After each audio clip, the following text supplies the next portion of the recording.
comenzar el servicio de hoy con el tiempo de la escuela dominical. Vamos a continuar con el tema que hemos estado estudiando los últimos semanas, los últimos domingos. Vamos a continuar con la iglesia. ¿Qué es la iglesia? Vamos a repasar ahí un par de cositas que tenemos todavía de las clases anteriores y vamos a ver el poder de la iglesia para cumplir la misión. ¿Dónde y cuándo es que comienza esa responsabilidad y cuándo es que vamos a continuar ejerciéndola? Si me permite, voy a orar. Si me acompañan, por favor, para dejar estos tiempos en las manos de Dios. Padre bendito, Padre amado, Padre celestial, Señor, gracias por todo tu amor, tu misericordia, Señor. Gracias, Señor, porque realmente eres tú, Señor, que nos sostiene, eres tú, Señor, que nos trajo. Tú quitaste, Señor, cualquier obstáculo en el camino, Señor, nos trajiste, Señor. Ruego, Señor, que tú prepares nuestros corazones, Señor, para escuchar, pero también para albergar en él, Señor, toda la enseñanza de hoy, Señor. Que no solamente sea un tiempo, Señor, para llenar la agenda del domingo, Señor, un tiempo que podemos estar, Señor, en comunión, sino que realmente estemos aprendiendo, Señor, que lo que tú nos muestras en tu palabra, Señor, realmente sea para fortalecer y edificar tu iglesia, Señor. Dejo este tiempo en tus manos, Señor. Ruego que me uses como instrumento, Señor, y que yo también, Señor, pueda ser enseñado, Señor, por todo lo que vamos a compartir el día de hoy. En el nombre de Cristo Jesús, Señor, dejo este tiempo en tus manos, Señor. Amén. Amén. Listo. Entonces vamos a ver algunos elementos que tenemos pendientes. Recuerdo que hace un par de domingos nos dejaron de tarea esos dos términos, cesacionismo y continuismo. ¿Quién hizo la tarea? Solo para que no quedara ese espacio ahí, vacío. Bueno, primero la pregunta era si habían leído, si tenían alguna idea para compartir. Si no es así, vamos a rellenar ese espacio para que entendamos bien cómo funciona estos dos elementos, estos dos términos, que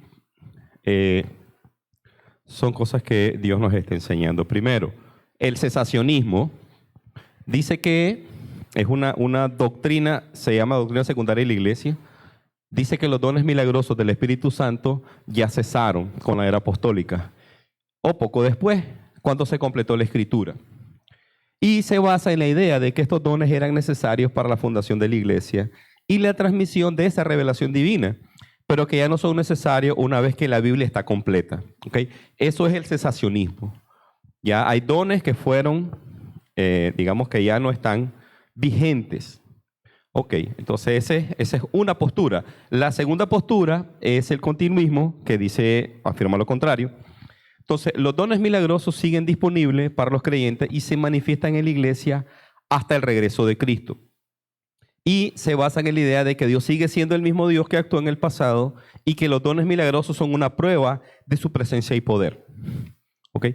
De esas dos posiciones, como insisto, son iglesias con doctrina sana, puede entender cualquiera de estas dos posiciones porque es una doctrina secundaria. En el caso particular de Petra, nosotros podemos caracterizarnos como cesacionistas. Consideramos que sí,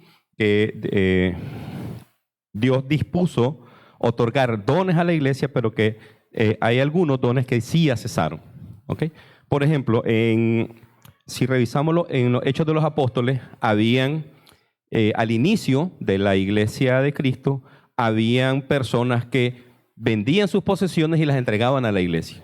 Pero eso llegó un momento en el que ya no se da. Actualmente eso no ocurre, ¿verdad? La iglesia de sana doctrina jamás le va a pedir a una familia que venda sus posesiones para entregar ese dinero a la iglesia. Eso no es algo que esté vigente para nosotros, porque eso es una relación, primero, una relación directa del creyente con Dios. Y segundo, que ya la iglesia, digamos, tiene cierta fortaleza, ya tiene ciertos elementos que le permiten poder continuar la obra misionera sin necesidad de que haya ese tipo de actividades o de despojo, como podríamos llamarle en algún momento, de los miembros para continuar con la iglesia. Sí, creemos firmemente en que las ofrendas, los diezmos son digamos, doctrinas que sí están vigentes, pero eso es algo distinto, ¿no? Es algo diferente a lo que ocurría, insisto, al inicio del ministerio como iglesia. Lo mismo pasa con los dones. Algunos dones estaban vigentes en aquel momento para fortalecer esa creencia, para que la iglesia fuera tomando cuerpo, fuera tomando forma. Pero actualmente ya no están disponibles, ¿ok? Así que cuando Cristo prometió edificar su iglesia, le dio a sus discípulos la autoridad de hacerlo. Cuando se fue, les envió el Espíritu Santo, ¿ok? Después de, creo que eran 7 semanas, alrededor de 50 días, después de la ascensión de Cristo, se celebraba, creo que era la festividad de las cosechas. Creo que esa era la festividad que se celebraba. Por eso había mucha gente reunida en Jerusalén cuando viene la presencia del Espíritu Santo y se derrama sobre la iglesia, que es lo que nosotros hoy conocemos como Pentecostés, como las fiestas de las cosechas. Así que en ese momento el Espíritu Santo llega y comienza la obra misionera de la iglesia. Como recuerdan, si nos vamos ahí a Hechos 1:8, si gustan me acompañan para tener el sustento apropiado, ¿verdad? No estar parafraseando. Hechos 1:8.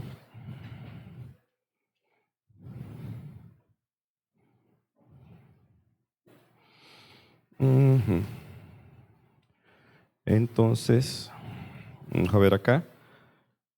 Dice, voy a leer desde el 1:7. Jesús les contestó, no les corresponde a ustedes saber los tiempos ni las épocas que el Padre ha fijado para su propia autoridad. El 8 dice, pero recibirán poder cuando el Espíritu Santo venga sobre ustedes y serán mis testigos en Jerusalén, toda Judea y Samaria hasta los confines de la tierra. Más adelante vemos en Hechos 2 también, dice, cuando llegó el día de Pentecostés, estaban todos juntos en un mismo lugar y de repente vino del cielo un ruido como el de una ráfaga de viento impetuoso que llenó toda la casa donde estaban sentados. Se les aparecieron lenguas como de fuego que, repartiéndose, se posaron sobre cada uno de ellos. Todos fueron llenos del Espíritu Santo y comenzaron a hablar en otras lenguas, según el Espíritu les daba habilidad para expresarse. ¿Ok? Entonces, eso es la palabra de Dios. Eso es lo que está acá consignado. Y es verdad porque es la palabra de Dios. Que hoy esos dones de lenguas existan, sí, pero no existen como se manifiesta en algunos lados. No son personas que comienzan a decir expresiones que no tienen sentido, que posiblemente no estén calificados como ningún lenguaje conocido. Entonces eso no puede ser un don de lengua. Lo que hizo ahí el Espíritu Santo fue darle esa habilidad especial en ese momento específico para que el Evangelio se llevara a los pueblos de origen o los países de origen de esas personas que estaban ahí reunidos, porque había gente que eran de otros lados. No solo habían judíos de Jerusalén, habían mucha gente de otras tierras, de otras naciones, y ellos llevaron ese mensaje porque ellos entendían la manera como Dios estaba trabajando en ese momento. Así que realmente el Espíritu Santo fortaleció a los seguidores con los dones requeridos. ¿Para qué? Para hacer el ministerio de la iglesia en ese momento, para iniciar. También fortalece para que estos dones ahora, para el avance del ministerio de la iglesia contemporánea. ¿Okay? Nosotros tenemos personas que pueden hablar otros idiomas y eso se puede interpretar como un don de lengua.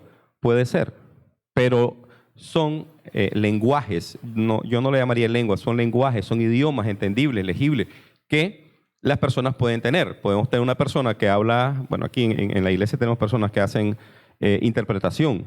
Una persona habla en inglés y él interpreta qué quiere decir en español y viceversa. Ahí vemos aquí más de uno. Hay otros que hablan otros idiomas. Tuvimos miembros acá en la iglesia que hablaban coreano, por ejemplo. Que si se le daba como para interpretar, que pusiera el pastor a hablar en español y él lo traducía al coreano, pues no estaría tan seguro, pero sí entendía bien y podía al menos expresar a una persona que hablara de esa manera, que hablara en ese idioma, que es un idioma reconocido mundialmente. Eso todavía puede existir, eso sí hay, pero no significa que una persona lo agarramos de acá y lo ponemos en China y allá el Espíritu Santo le va a dar la bendición de hablar en chino automáticamente y nomasito va a comenzar. Eso no es cierto, eso no ocurre, eso es falso. Realmente eso es estar haciendo herejía, porque el Espíritu Santo no actúa de esa manera. Así que realmente hoy el Espíritu Santo nos fortalece para el avance del ministerio de iglesia contemporánea. Así que hay dones espirituales que incluyen los relativos a la capacidad natural, por ejemplo, enseñar, mostrar misericordia, administración, etcétera, como los que son un poco más milagrosos, sanidad, discernimiento de espíritu.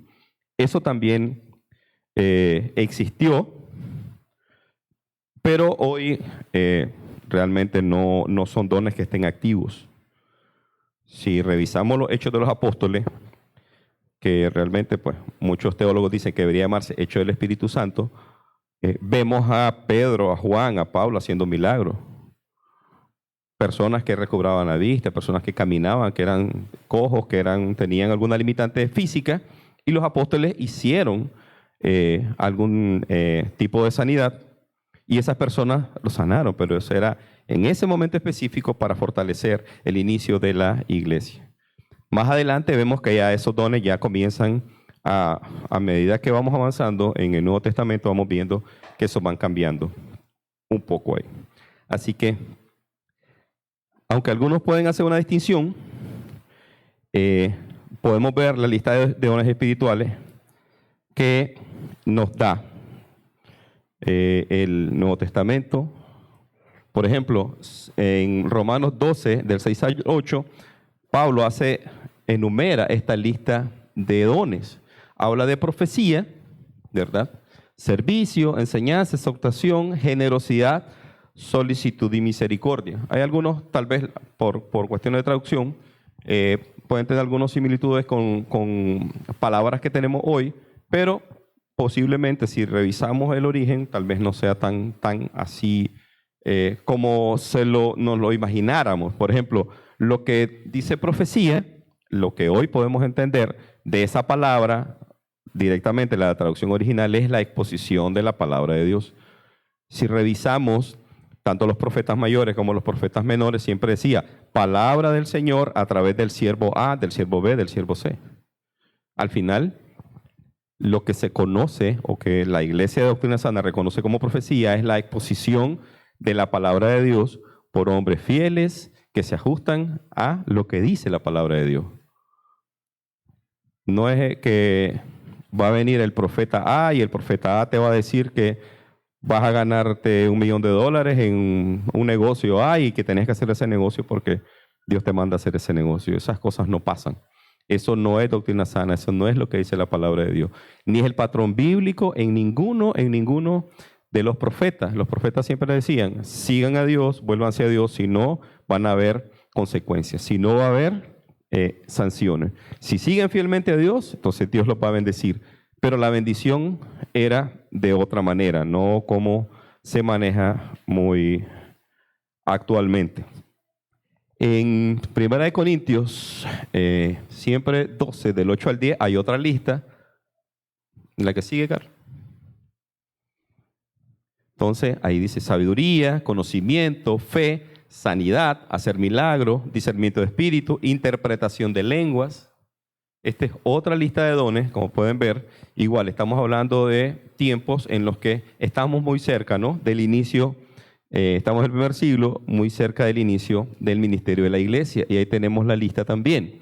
Igual, habla de sabiduría, de conocimiento, fe, sanidad, hacían milagros. Eran cosas que ocurrían porque era la iglesia que estaba iniciando, que estaba fortaleciéndose. Y el Espíritu estaba fortaleciendo ese inicio. La que sigue, Carlos, por favor. Igual, fíjense bien, 1 Corintios 12, 28, ya menciona otro tipo de dones que ya están más asociados a personas específicas. Entonces habla de apóstoles, profetas, maestros, milagros y también dones de sanidad. Y si nos movemos al final, Efesios 4:11, ya tenemos menos. Si se fijan bien, comenzamos con 2, 2, 4, 7, y ya estamos llegando a 5. Estamos hablando de apóstoles, profetas, evangelistas, pastores, maestros. Entonces, estamos viendo cómo nos estamos moviendo un poco para allá. Creo que se me ha pegado una por aquí. Ok. Entonces, como pueden ver, todos esos dones están acá. Y todos esos dones han pertenecido a miembros de la iglesia de Cristo en esa época. Pero ya hay dones que ya no están disponibles. Por ejemplo, por acá teníamos hacer milagros, dones de sanidad. Ya ese don tampoco es algo que está activo. Ya no vemos personas que llegan, tocan, oran por él y inmediatamente queda sano. Me pueden decir, sí, hemos visto campañas evangélicas en las que salen 10, 20, 30 enfermos, llegan al púlpito y salen sanados. Sí, además del show mediático, al siguiente día siguen con la misma enfermedad que tenían antes de llegar. Incluso los mismos familiares de estos pseudo apóstoles, que ahí se llaman, o pseudo profetas, porque así se hacen llamar, hasta sus mismos familiares padecen enfermedades terminales y no se sanan. Entonces, ¿cómo funciona eso?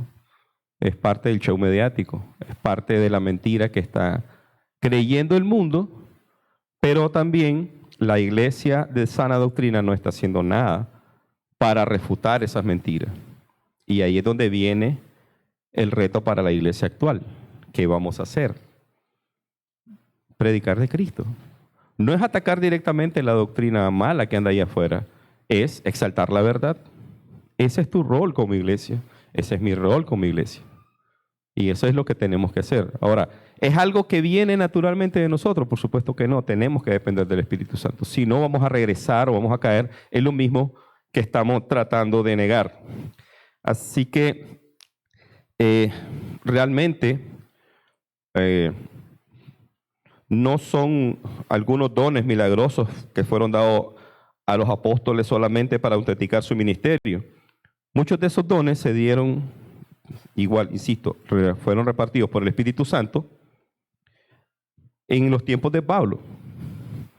Así que, y era con ese propósito, ¿no? Con el propósito de edificar la iglesia, con el propósito de que la iglesia comenzara a hacer tu obra misionera y que fuera conocida la iglesia de Cristo, la iglesia real, con esos dones que Dios les había capacitado, permitido y estaban a la disposición de las personas. Así que ya cuando Jesús vuelva, esos dones espirituales ya no van a existir porque ya no va a haber quien los necesite. Ese es otro punto importante. Así que, la siguiente, Carlos, por favor. Importante estos 4 puntos. Primero, los dones que se conceden a la iglesia son para la edificación de todo el cuerpo, no solo para el disfrute o enriquecimiento de los miembros que lo poseen. Así que ninguno de esos dones de iglesias de mala doctrina, son para que lo disfrute la persona que supuestamente los tiene.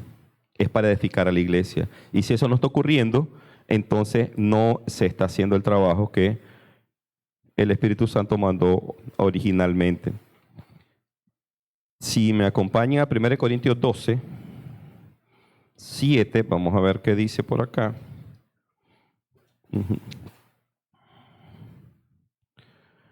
Dice 1 Corintios 12, 7, pero a cada uno se le da la manifestación del Espíritu para el bien común, para el bien de toda la iglesia, no para el bien individual, no para el disfrute. Así que pensar que hay una élite dentro de las iglesias que es la que tiene todos los dones y son los ungidos, eso no es algo que esté en la Biblia. Pueden ver acá que dice que es para el bien común, para el bien de toda la iglesia, para edificar a toda la iglesia. En el segundo dice, nadie tiene todos los dones. No hay un don que se le concede a todas las personas. O sea, no todos tenemos los mismos dones. Así que dice, por lo tanto, todos los miembros de la iglesia se necesitan unos a otros. Así que hermano, hermana, que están acá sentados, ustedes no están acá por casualidad. Ustedes no están acá porque no tenían otra cosa en la agenda para el día de hoy. Tú estás aquí por eso, porque nos necesitamos los unos a los otros. Siempre va a ser así. Siempre necesitamos la edificación mutua, porque hay dones que tú tienes que yo no tengo. Por eso tanto énfasis, no estoy seguro, pero creo que son más de 20 veces que en el Nuevo Testamento se dice unos a otros. Edifíquense en amor unos a otros. Lleven las cargas los unos de los otros. Exhórtense los unos a otros. Ámense los unos a otros. Porque eso es fortalecimiento de la iglesia. Como iglesia, como cuerpo.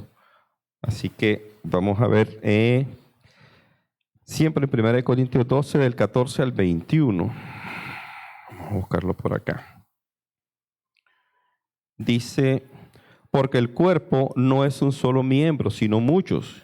Si el pie dijera, porque no soy mano, no soy parte del cuerpo, no por eso deja de ser parte del cuerpo.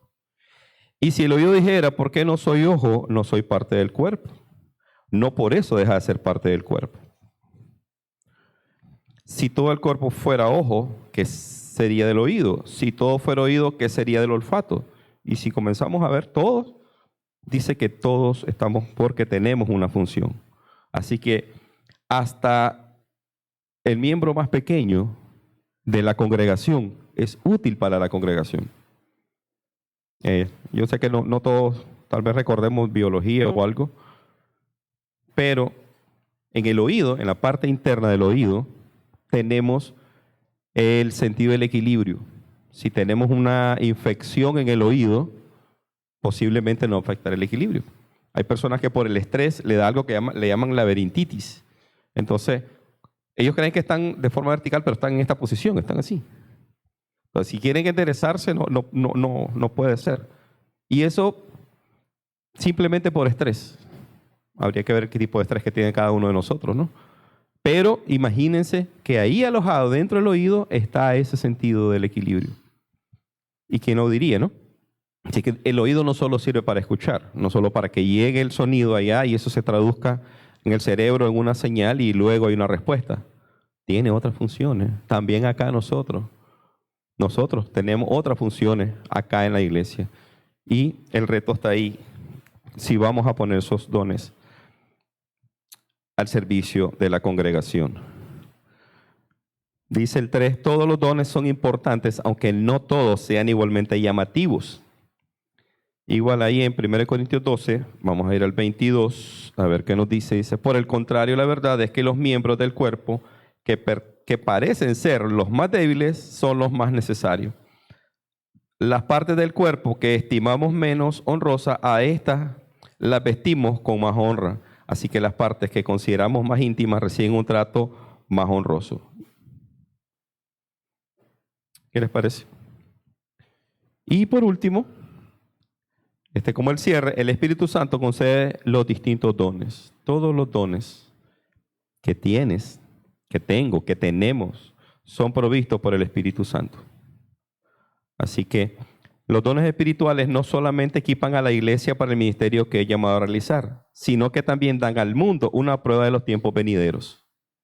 Eso es algo que podemos nosotros ver.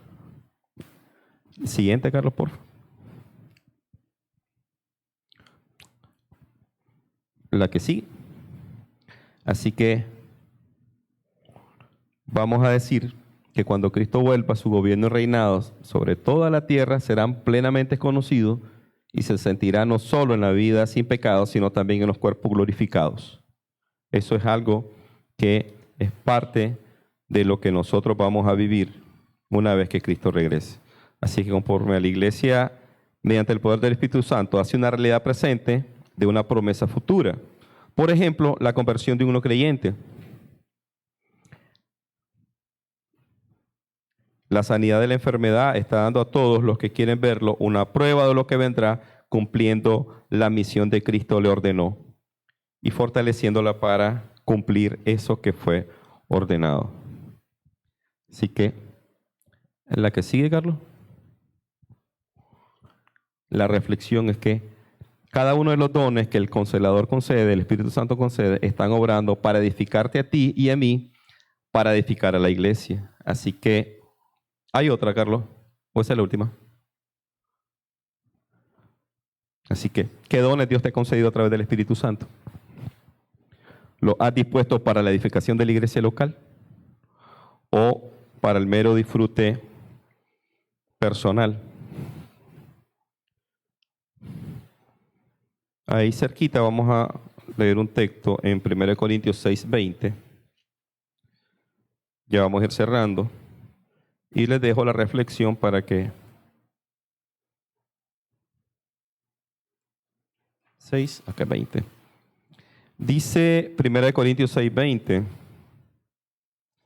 porque han sido comprados por un precio, por tanto, glorifiquen a Dios en su cuerpo y en su espíritu, los cuales son de Dios. Amén. Así que les queda la reflexión. Los animo a que puedan meditar en sus corazones y poder vivir una vida plena en Cristo, pero también la comunión de la iglesia. Si me permiten orar para terminar. Padre bendito, Padre amado, Padre celestial, Señor, gracias, Señor, por este tiempo, Señor, que nos estás recordando, Señor, que te pertenecemos aquí a ti, Señor, en cuerpo, en espíritu, Señor. Nuestra vida entera, Señor, está en tus manos realmente, Señor. Eres tú el que nos rescató del infierno. Eres tú el que enviaste a Cristo, Señor, a morir por nosotros, Señor. Y realmente recordar el sacrificio de Cristo en la cruz, Señor, despojado de todo, Señor. Realmente, Señor, en su humanidad, Señor, realmente Él se quedó solo, Señor. Y toda la ira de la deidad recayó sobre su cuerpo humano, Señor. Te pedimos, Señor, que podamos recordar eso todos los días, Señor, y que podamos tener un corazón dispuesto al servicio, Señor, que cada uno de los dones que tú nos concediste, Señor, los pongamos, Señor, al servicio de la edificación de la iglesia, Señor. Que podamos vivir esa vida plena, Señor, y que no tengamos miedo, Señor, si en otros lugares, Señor, en otras iglesias, Señor, fuimos, Señor, abusados, Señor, fuimos despojados de muchas cosas, Señor. Que podamos vivir, Señor, a la luz del Evangelio, Señor, que podamos vivir, Señor, con la guía del Espíritu Santo, Señor, y que podamos servir, Señor, fielmente, Señor, como tú nos pides, Señor, como tú esperas de tu Hijo, Señor. Dejo el resto del tiempo en tus manos, Señor. Prepara los corazones, Señor, para la prédica. Y ayúdanos, Señor, a meditar, Señor, qué don puedo poner al servicio de mis hermanos, Señor, al servicio del cuerpo de Cristo. En el nombre de Cristo Jesús, Señor. Amén. Amén. En breve comenzamos con el tiempo de alabanza.